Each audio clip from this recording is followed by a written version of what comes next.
Okay, 6 o'clock, a very good evening to you. This is News at Prime. I'm Timbekile Mkhototo. EFF leader Julius Malema has described his party's national shutdown as, quote, the most successful in history.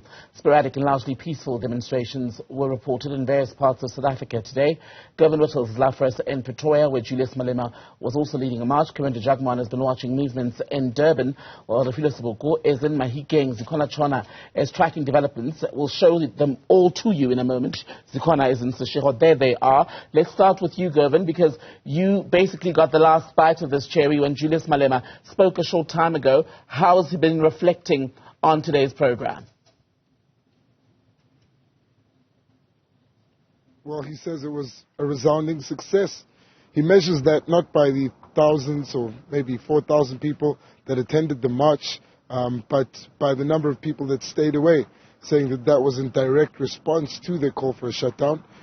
Julius Malema also saying that this is not the last event that they would have to try and get President Cyril Ramaphosa to resign.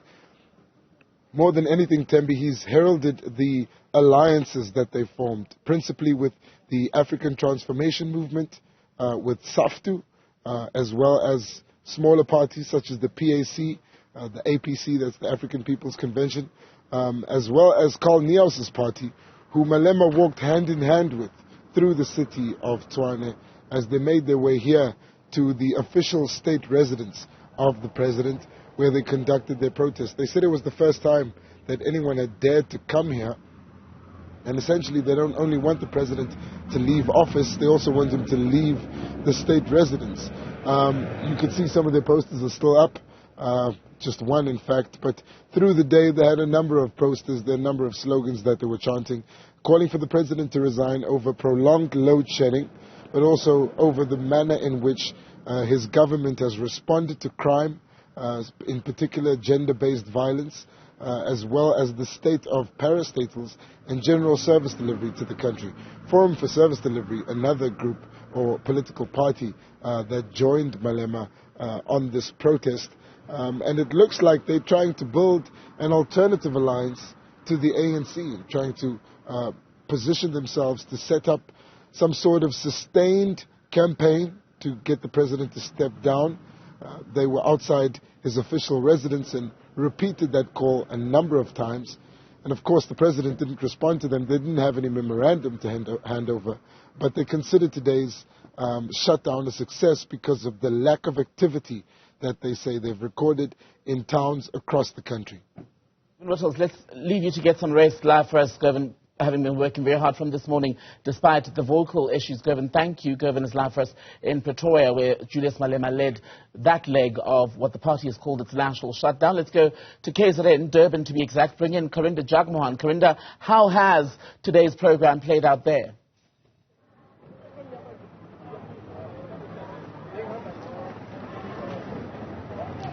Well, the program is wrapping up. The EFF have returned to their Glenwood offices. They started this morning at around 10 o'clock, so it's been quite a busy day.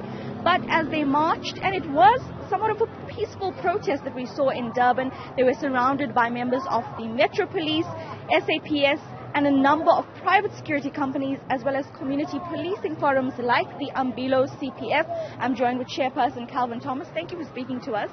You were at the outskirts of this march from early morning. Tell us about your experience today. It's been a very long day, tiring for most of our patrollers. We were watching out for the community and the patrollers themselves to ensure that everyone was safe during this protest action. What we did see is that protesters were largely quite calm. They protested in the area. We have not had any incidents of violence as yet, which we're quite thankful for.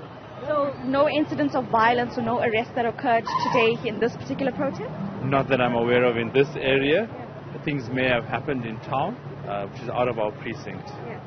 And then, so finally you're here with the member of your youth desk. So certainly it's a community group that strives to make a future for youth. The EFF today are fighting about load shedding. What are some of your concerns in this country as you see this protest? Look, the concerns are legitimate. I think it's shared by everyone. Load shedding, corruption, it's something that we all want to fight against.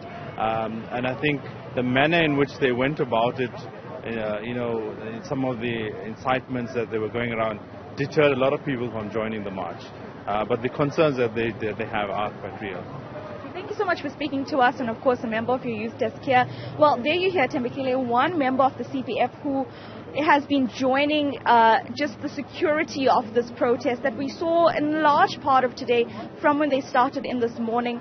It was indeed a somewhat peaceful protest. There were sporadic incidents of arguments that happened between the police as well as community groups, or the EFF rather. So that was a bit of an issue. But at this point, we see they're wrapping up and apparently ready to go home. Thank you very much for that update, Karinda from Durban. Zikhona, Tshona, will come to you in a moment, but first the Northwest, where Refiloe Seboko standing by. Refiloe, was there a significant show of support for the EFF where you are? Well, Thembekile, there was support in some areas here in Mahikeng. We've been to Lichtenburg. We also understand that in Zeerust, EFF members were there. And as we were monitoring some different areas, we understand that the Ramatlabama border post was a bit quiet, though it was a calm and not so much violence or incidents of violence that we saw. But we saw some members that were barricading roads, and we understand that more arrests have been made in the Northwest Province. Brigadier Sabata Mokhabane, thank you so much and welcome to Newzroom Afrika. Give us the latest in terms of numbers. The last time we checked, it was about 29 people that were arrested. Yes, we can. We can confirm that we at this stage we have arrested 59 suspects. They were arrested for various offences that include contravention of the National Road Traffic Act regulations of 1996, which deals with obstructing or hindering of free flow of traffic. Some of the suspects have been arrested for public violence and others for damaging or tampering with essential infrastructure. So those are the suspects that we have arrested, and they've been arrested in various parts of the province and at various police stations, but within all 4 districts of the province. And how was the day like? Some challenges that you have experienced in monitoring all the areas of the province?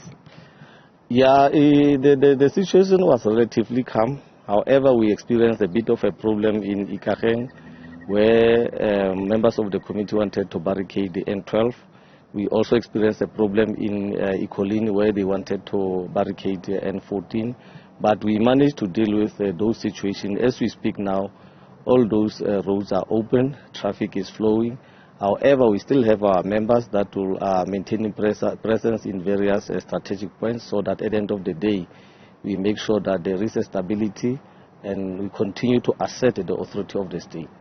Thank you so much for your time. Brigadier Sabata Mokhabane, he is the spokesperson of police in the Northwest Province, Thembekile, and indeed the situation was relatively calm, even though there were some attempts to barricade roads. We've seen traffic officers together with police officials that were monitoring the situation and also getting people out of the roads, because there were a bit of some sporadic incidents where residents were trying to barricade roads. But like Brigadier Sabata Mokhabane, of course, we did notice that the situation was relatively calm. There was less movement, though some motorists were being allowed to pass in some areas, especially in Lichtenburg, but we also saw some challenges where motorists had to drive back and use some alternative routes, especially in Budibe, where we passed earlier today. Refiloe Seboko, stand by for us. Zikhona, Tshona, wrap it up for us from Limpopo. There was a fair bit of activity in Julius Malema's home area, that's the Shiro. What about the rest of the places you've been able to visit today? Certainly, Thembekile, in Seshego, we saw a lot of activity with regards to the shutdown. Residents here rose to the occasion and went out in their numbers, walking through the streets. Businesses in this area were shut down for the most of the day. In fact, in all of it. The other activities that we saw were around the University of Limpopo, where we saw students since last night have been protesting, heeding to the call by the national leadership of the economic freedom fighters for a shutdown. But to talk to us more about Limpopo's reaction and, in fact, Limpopo's participation in the shutdown is the deputy chairperson in the province, Maeba. Just talk to us about how do you think you've done as a province? Thank you very much, Newzroom Afrika. We have had a successful activity here in Limpopo, but the activity that has been very much inspirational was the the defenders of the Constitution, the fearless defenders of the Constitution, which arrived in the official residence of the President of the Republic, Cyril Ramaphosa there. And here in Limpopo, we had an activity in Tefliop, University of Limpopo. We had an activity in Sekhukhune, we had an activity in Mopani, we had an activity in Vembe, we had an activity in Waterberg, and here in Capricorn, in Seshego, most importantly. This is where we are, and we had a very successful activity of a shutdown where the town was shut. Nobody went to work. The cars were not moving. The taxis were not moving. The buses were not moving. But the members of the community of Seshego were in numbers joining us, roaming around the streets to indicate their dissatisfactions to the sitting government that wanted the restoration of electricity, want the restoration of water supply, want roads, want education and other service delivery which are very important. Just before I let you go, you didn't do very well in the municipal elections. Do you think your performance today will assure people or convince people to vote for you in 2024? Quickly. This is just a signal that we're taking over government next year as the EFF in Limpopo and in the country. This is a roadmap towards taking over. We've demonstrated. The numbers are telling you numbers does not lie.